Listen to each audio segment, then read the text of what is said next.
here we are over 100 years later still looking. Maybe we're completing the story. Maybe we're building our own story.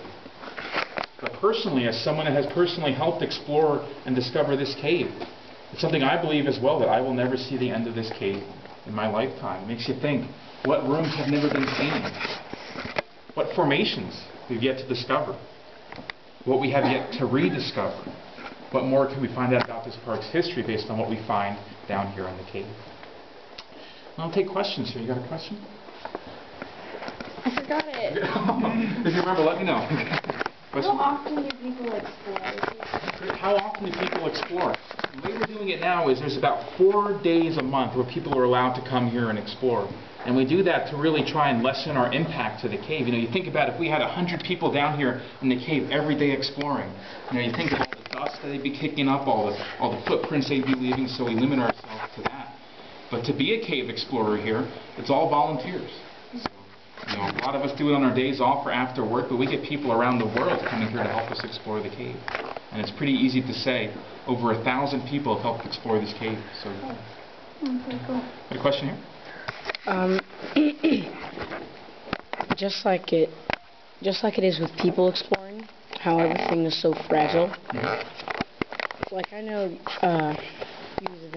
the Army, the Navy, they send out robotics to do this work. Yeah. Would it be too dangerous? Yeah, that brings up a good point. You know, how can technology help us better? And as of right now, a lot of the technology is pretty expensive.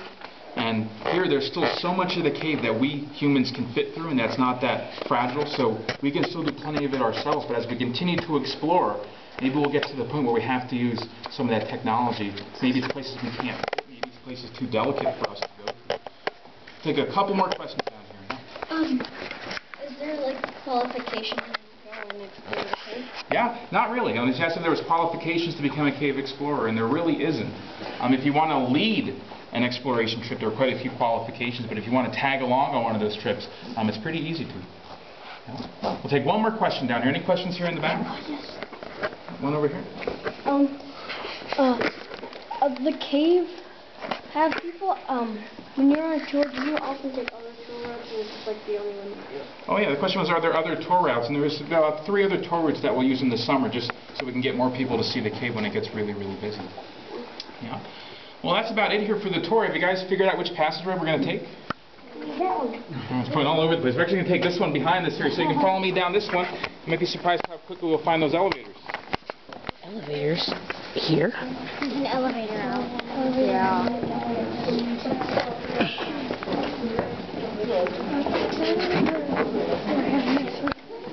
Justicio.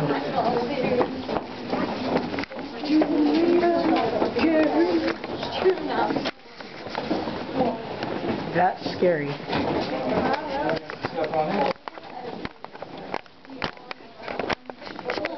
Bye-bye, Wind Cave. No, not yet. Not the elevator formation.